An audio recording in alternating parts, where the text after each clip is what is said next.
What's up, Husker Nation? It's Denny here with theblackshirts.com, and we are on the eve of the big game versus UCLA, a chance for Nebraska to get bowl eligible for the first time in 5 million years. Well, that's what it feels like, okay? We know that's not the case, but Nebraska is sitting at 5-3. We have a chance to get bowl eligible tomorrow against UCLA.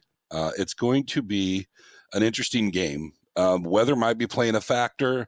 Definitely, the crowd's going to play a factor. I got a feeling the Big Red Nation is going to be fired up. The fans, the student section, the Boneyard is going to be fired up for this game because of the bowl eligibility that stands to be gained and had by Nebraska here. All right. So let's talk about the game a little bit and what I think the key points are of note. Okay. UCLA, let's talk about them first because they're the opponent. We know as a Husker Nation kind of what our team is and where they're at, but let's talk about UCLA. All right. So UCLA has struggled in the red zone. All right.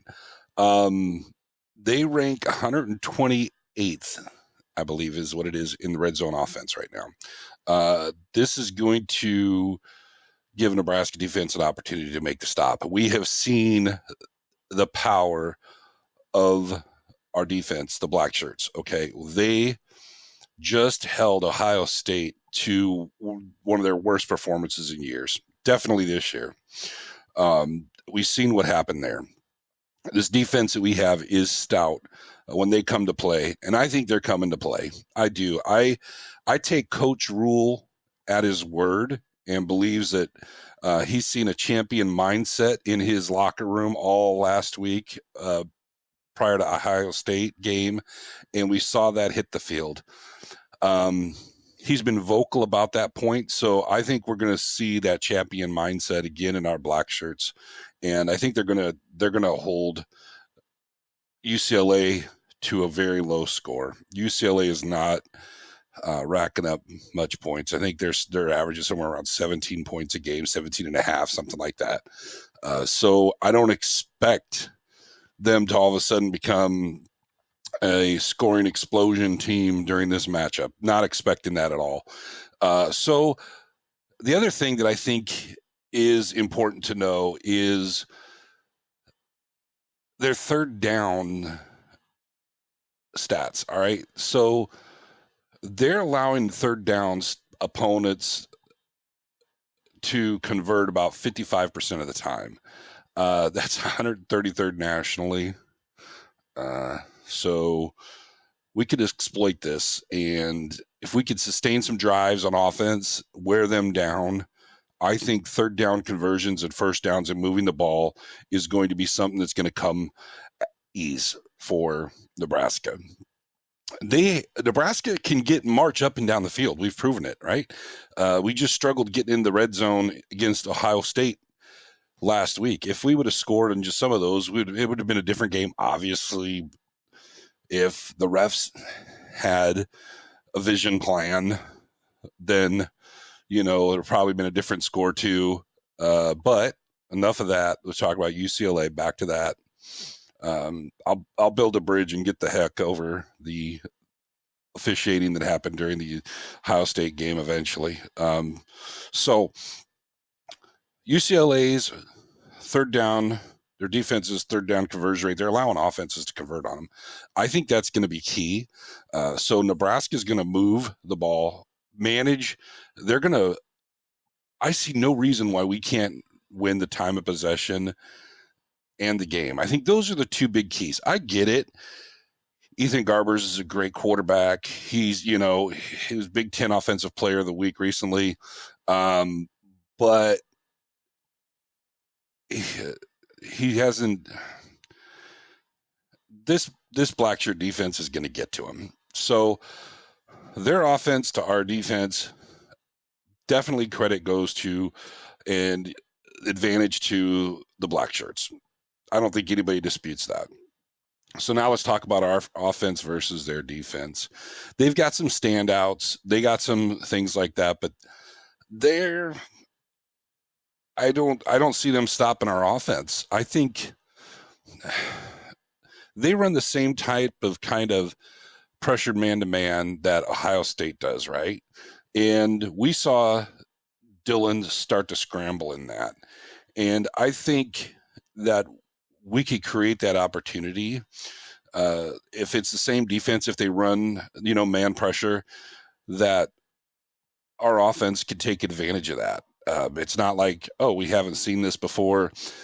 So I think we're sitting in a good spot offensively. I'm not saying it's the same defense. I'm saying it's a similar style that our offense is going to be able to do some things. So opportunities are going to be created that if Dillon could probably scramble. Now, I'm guessing UCLA watched the Ohio State game and are going to say, okay, we need to keep a spy on Dylan Raiola.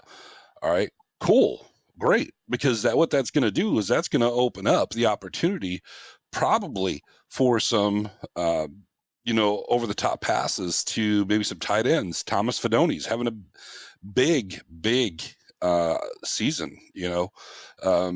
He's looking good, looking fresh, and he wants to play. And let's not forget, we're getting into the latter half of the season. Coach Rule has talked about red shirts and things like that. We could see Carter Nelson get some of those passes as well. I think there's, Borkature can get some stuff here. I would like I'm not predicting this. This is what I would like to see, though. I know we have to probably watch, the snap count here, but I would love to see Ty Robinson in the backfield and be a lead blocker on more than just the red zone, and at, or it's the one first and goal or, one to go or whatever the case may be. I'd like to see that play happen like on our own 35 and see Dowdell we've seen it with a good lead blocker and it looks pretty good. It's very different. I'd like to see that in a second and whatever. I just want to see it. Don't you? If you want to see that, hit that like and subscribe button. Yeah. So maybe I should have started with that.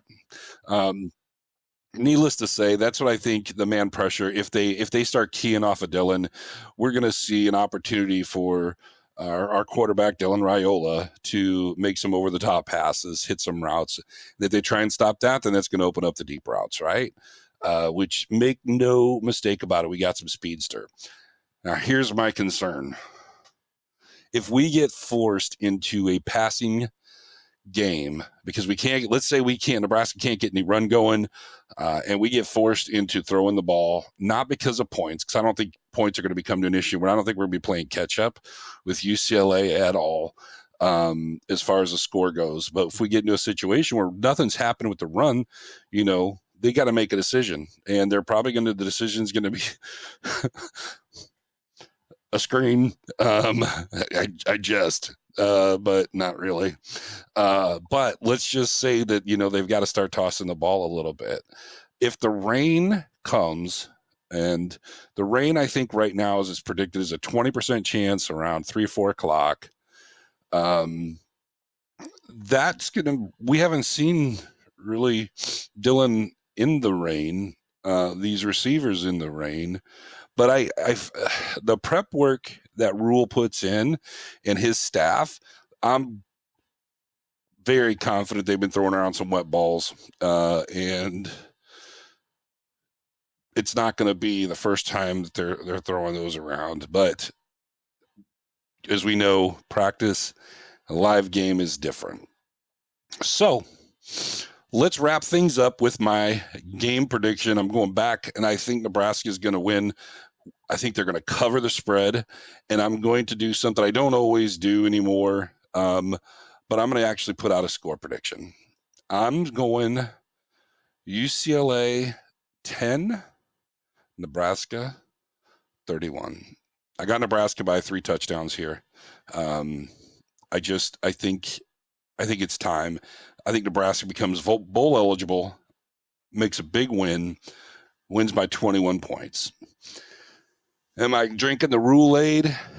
Maybe. I don't think so. I think the stats tell a story of who both these teams are right now. But I think Nebraska is going the right direction where maybe UCLA is a little flat. So there you go. There's your game prediction and information, stuff to be watching for.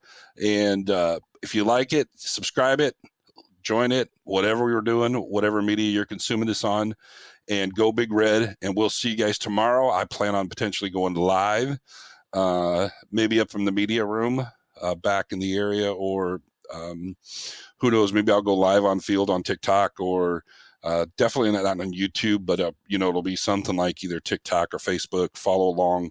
And yeah, we'll see you tomorrow. I'll be live from the game at some point, and definitely be tweeting during the game, pregame, posting some photos and stuff like that. So follow along and join me.